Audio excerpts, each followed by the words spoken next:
This is the 2024 Mac Mini M4, and today I'm stacking it up against my 2022 Mac Studio M1 Max.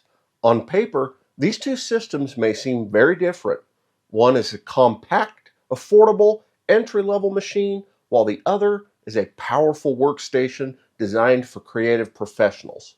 But as you'll see in this video, the Mac Mini M4 has a few surprises up its sleeve, and it might just outperform the Mac Studio in areas you wouldn't expect. By the end of this video, you'll know exactly which one offers the best bang for your buck, whether you're a casual user looking for a reliable everyday computer or a creative pro who demands top-tier performance. I'll be breaking down the benchmark scores, SphereScores, and real-world performance to give you the clearest picture possible. Welcome back to CircuitSphere, where I break down tech both old and new to help you make informed decisions. If you're curious about which Mac offers the best performance for your hard-earned money, stick around.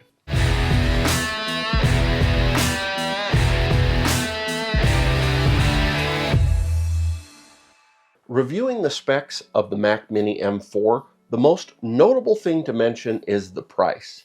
This is the base model retailing at Apple for $599.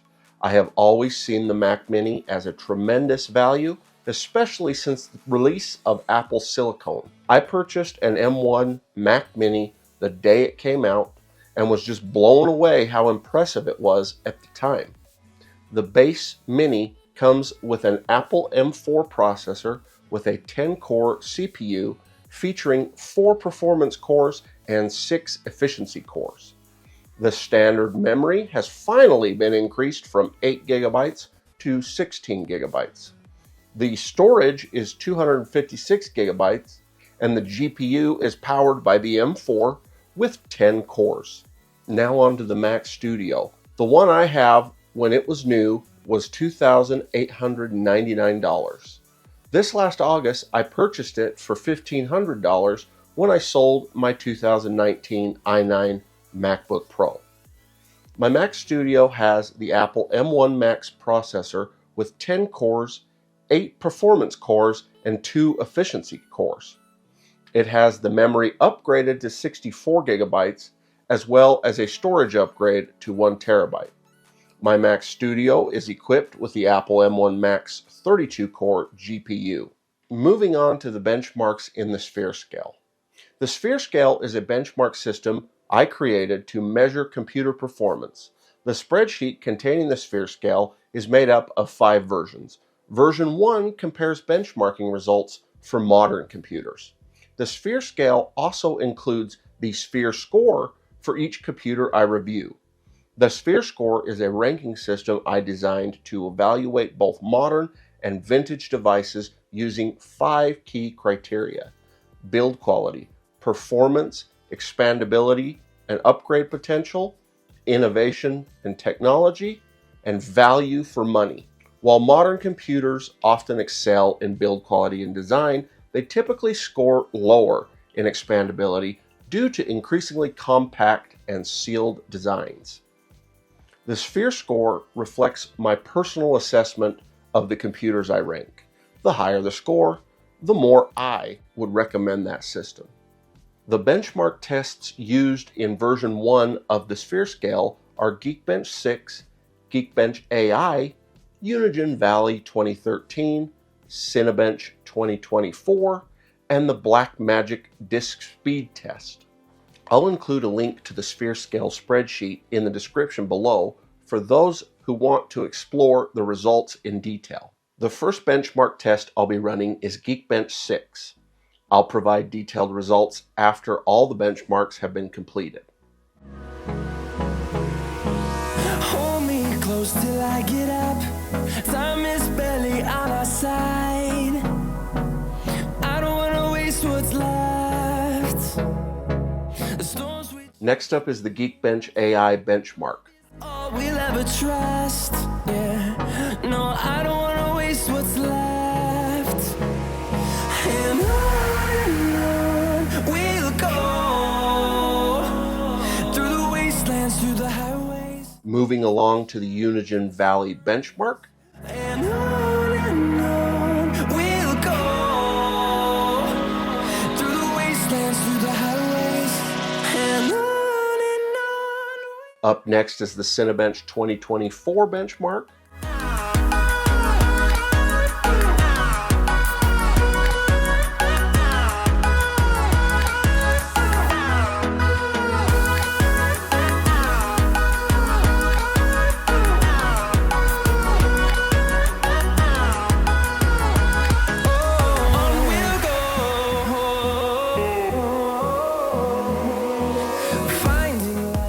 The final benchmark is the Blackmagic Disk Speed Test. No, I don't want no rest. The Geekbench 6 results reveal some interesting differences between the Mac Mini M4 and the Mac Studio M1 Max. Starting with the single core score, the M4 achieves an impressive score of 3,650, far ahead of the M1 Max's score of 2,311, which represents a 50% increase in single core performance. This massive jump means the M4 excels in tasks that rely heavily on single-threaded performance, such as web browsing, document editing, and other everyday tasks.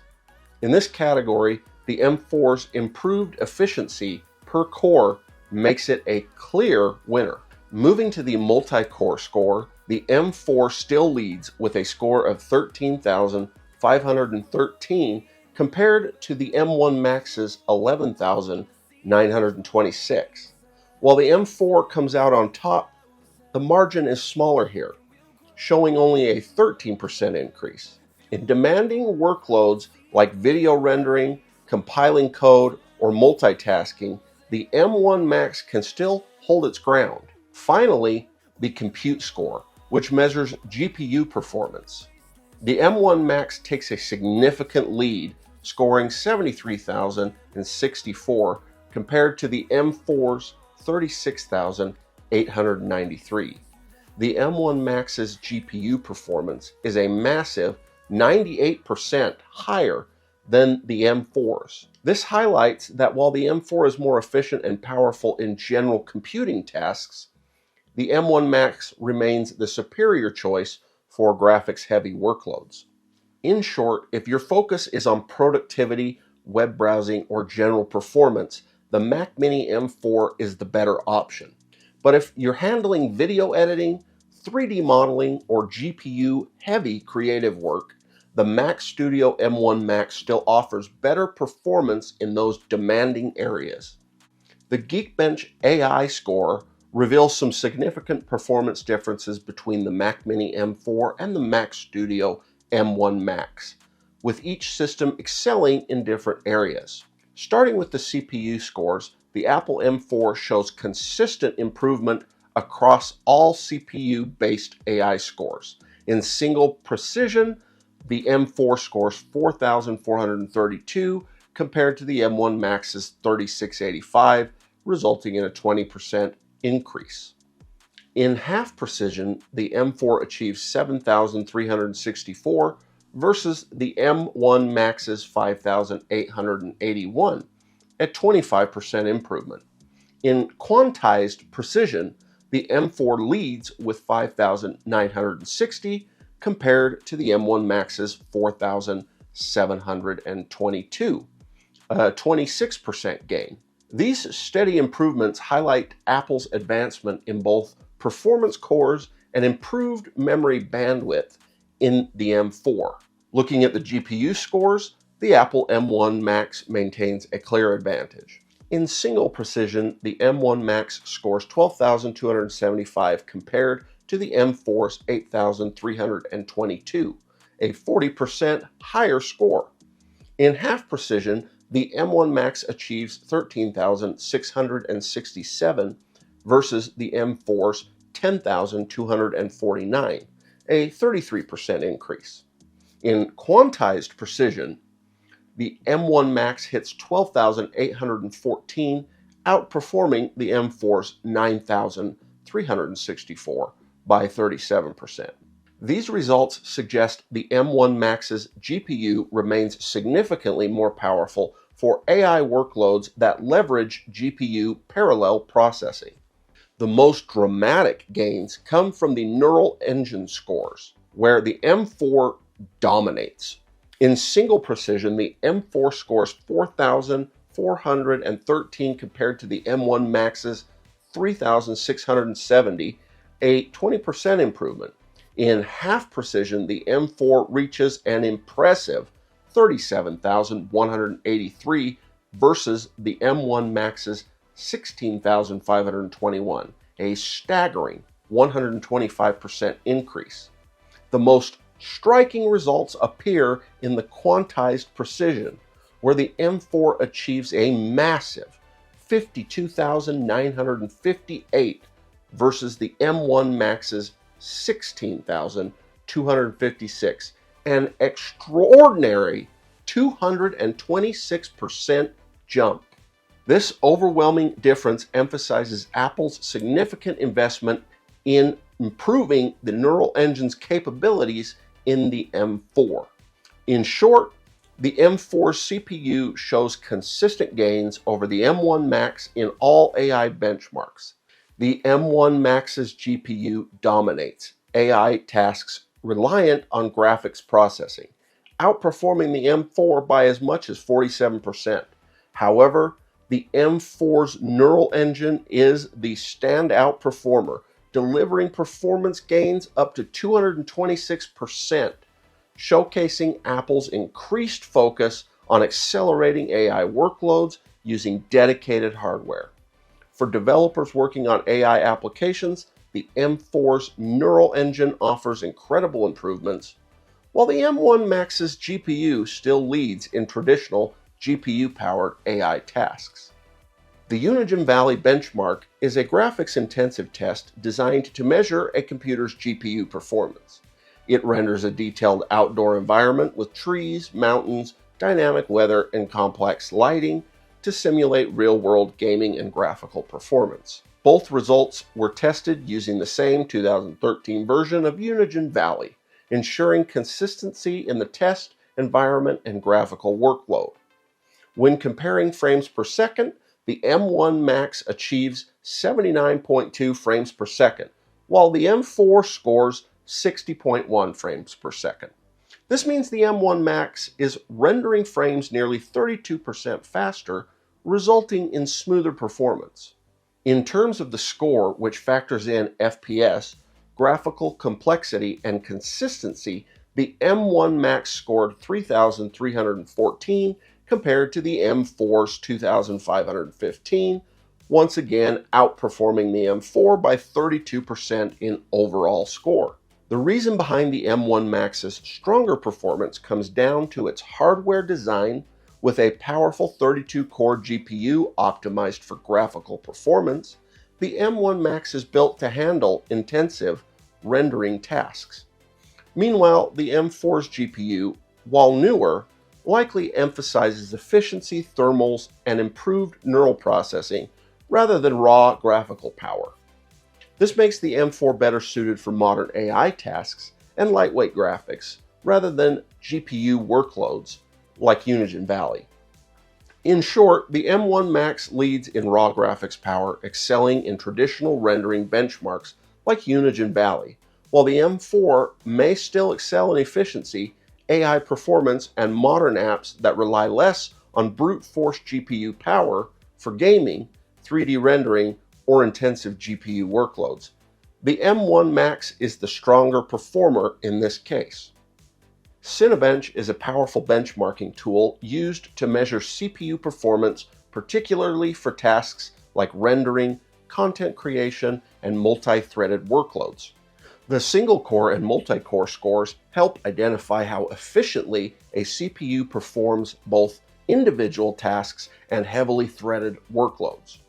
In the single-core test, the Apple M4 scored 165 compared to the M1 Max's score of 111. This represents a 49% increase in single-core performance, reflecting Apple's architectural improvements, higher clock speeds, and enhanced efficiency cores in the newer M4.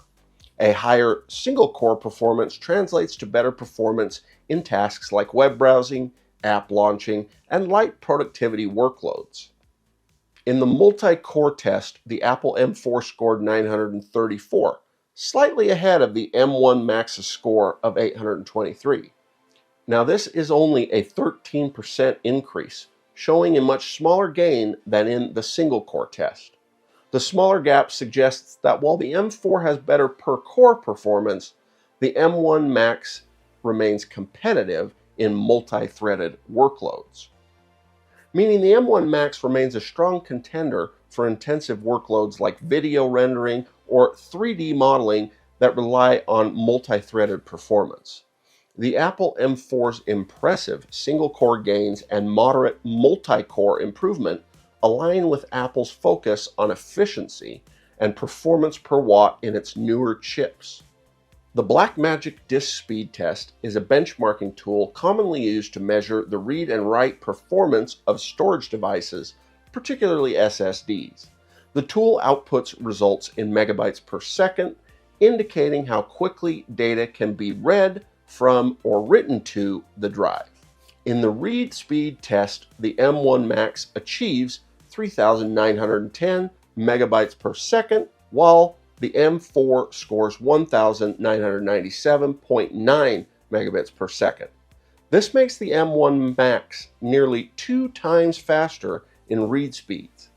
In the write speed test, the M1 Max scores 5,219.4 megabits per second, while the M4 achieves 2,955.5 megabits per second, making the M1 Max roughly 76% faster in write performance. Now, the primary reason for this significant difference comes down to the number of NAND chips used in each system's SSD configuration. The 1TB Mac Studio M1 Max is equipped with 4 NAND chips, which allow data to be written and read across multiple channels simultaneously. This multi-channel setup enhances speed by effectively distributing data operation. In contrast, the 256GB Mac Mini M4 has only 1 NAND chip, limiting data transfers to a single channel. With fewer parallel data paths, the M4's SSD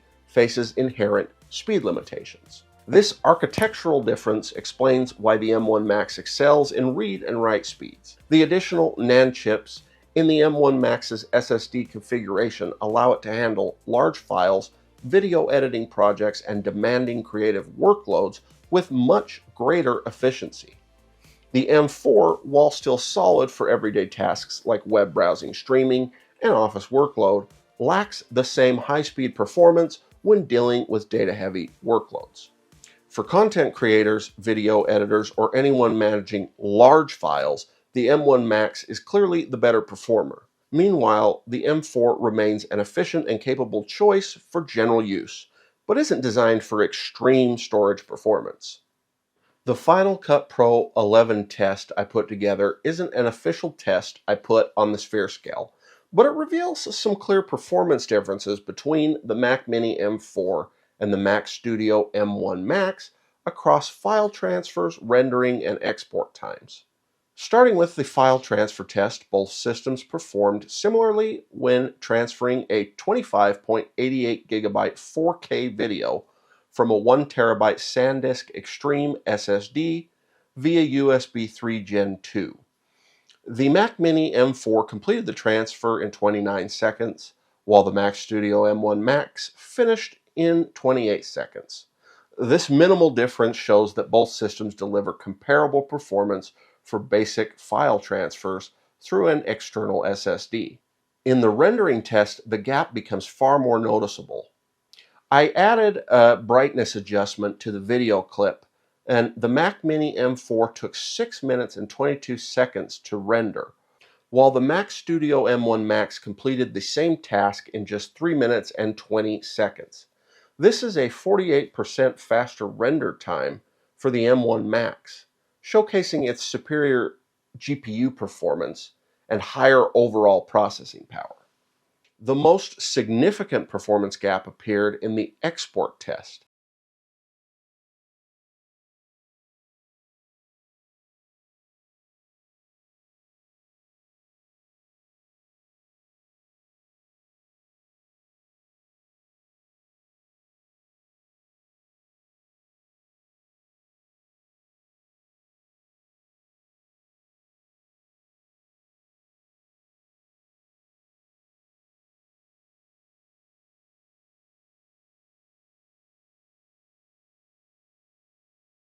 Exporting an 8.58 gigabyte 4K file from Final Cut Pro to the desktop took 20 minutes and 28 seconds on the Mac Mini M4, while the Mac Studio M1 Max completed the export in just 10 minutes and 26 seconds.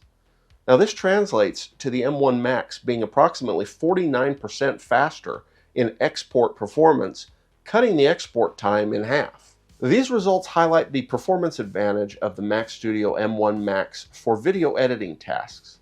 While the Mac Mini M4 can still handle 4K video projects effectively, the M1 Max's faster GPU, improved thermal design, and enhanced performance cores allow it to render and export far more efficiently. For content creators working on time-sensitive projects, the M1 Max is clearly the better choice. The M4, while capable, is better suited for lighter editing tasks or less frequent creative work. Now it's time to go over the performance scores for both computers. The performance score is created by adding up the total scores of all the benchmark tests conducted. I created this as a way to average out the data from multiple benchmarks and provide a clear summary of the overall performance. The performance score of the Mac Mini M4 is 202,828.5, while the performance score of the Mac Studio M1 Max is 190,248.6. This means the Mac Mini M4's overall performance score is approximately 6.6% higher than the Mac Studio M1 Max. The increase highlights the efficiency gains and improved core performance of Apple's newer M4 chip, giving the Mac Mini an edge in general performance, despite the Mac Studio's superior GPU power.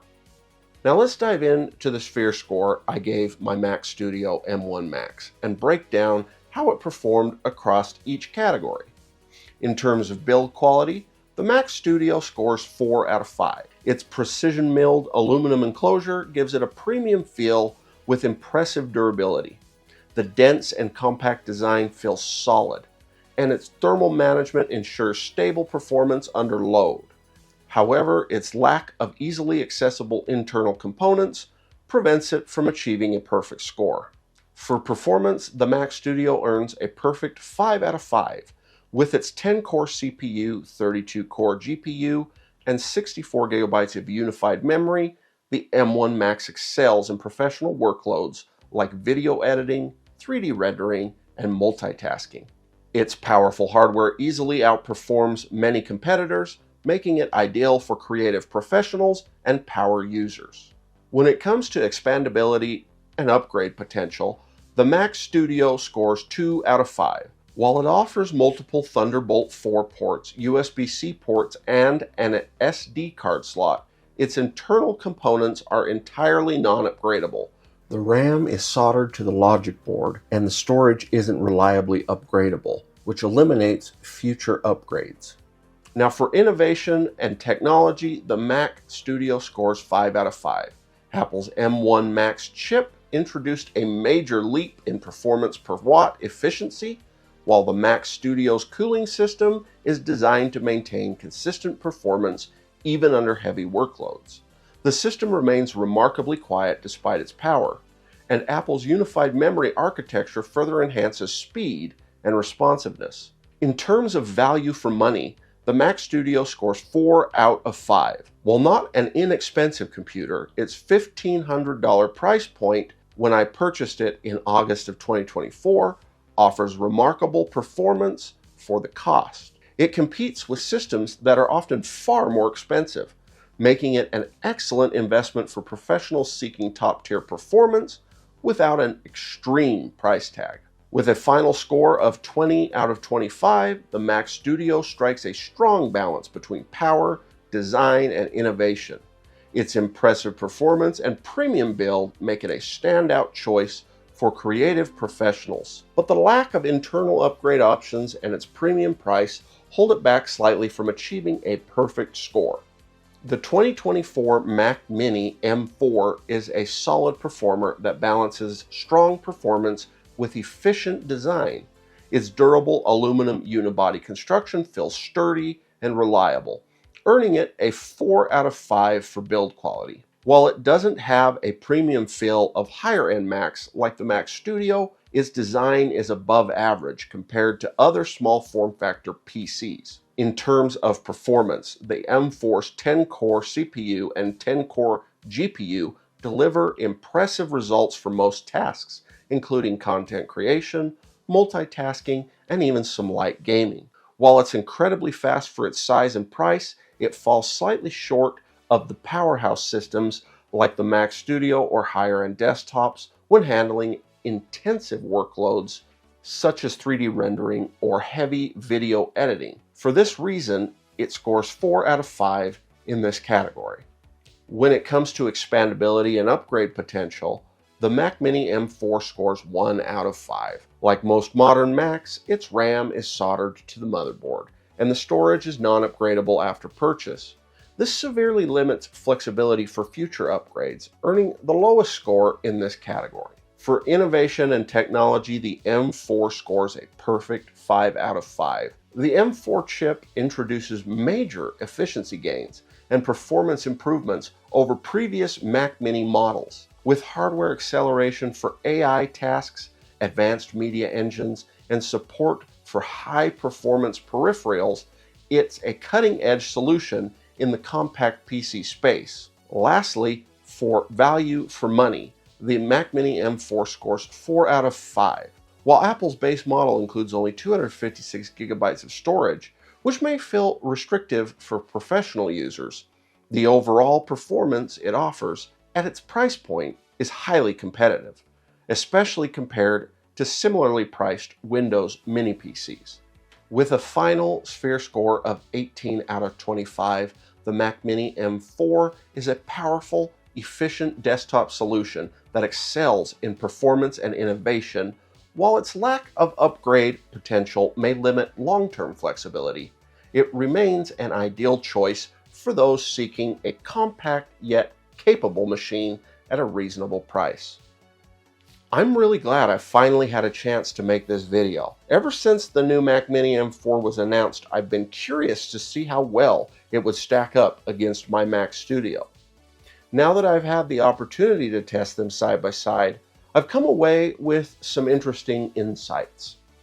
First off, I firmly believe the Mac Mini M4 is the best value computer on the market right now. For $599, you're getting a machine that delivers remarkable performance for the price. Whether you're browsing the web, editing photos, producing music, or even dabbling in video editing, this computer will handle it all, and then some. For about 90% of users, Apple's M4 chip is fast, efficient, and surprisingly powerful, making this entry-level Mac a no-brainer for anyone looking for solid performance without breaking the bank. Now that being said, if I were spending $1,500 on a Mac today, here's what I'd do. I'd head to the Apple website and choose the Mac Mini M4 Pro on its standard configuration. Out of the box, it's equipped with a 12-core CPU, an 18-core GPU, and 512 gigabytes of storage. Now, I'd personally consider upgrading that to 1 terabyte for some added flexibility, but even at the base spec, this model offers outstanding performance. According to submitted Geekbench scores, the M4 Pro holds its own impressively well. While I'd lose about 24% in GPU performance compared to my Mac Studio, the trade-off is well worth it for most users, including myself. The standout feature here is the 16-core neural engine, which gives the M4 Pro a significant boost in AI performance, an area that's becoming increasingly important in modern computing. Whether you're working with AI-enhanced creative tools, machine learning applications, or even just benefiting from Apple's improved background processing in macOS. That added power makes the M4 Pro a smart choice for those looking to stay ahead of the curve. At the end of the day, the decision between these systems comes down to your needs. If you're a content creator with demanding software like Final Cut Pro or Blender, the Mac Studio M1 Max still offers exceptional performance, particularly for GPU-heavy tasks. But if you want a more affordable machine that still packs impressive power, especially in AI-related workloads, the Mac Mini M4 and Mac Mini M4 Pro offer an incredible value for the money. I'm excited to see what Apple's future holds with the M4 series, and this latest generation proves that Apple Silicon is continuing to evolve in impressive ways. Whether you're stepping into the Apple ecosystem for the first time or upgrading from an older Mac, there's a lot to love here. Thanks for joining me for this deep dive, and if you've enjoyed the video, don't forget to like, subscribe, and let me know your thoughts in the comments below. I'd love to hear what you think about Apple's latest lineup and which Mac best fits your needs. Thanks for watching, and I'll see you in the next one.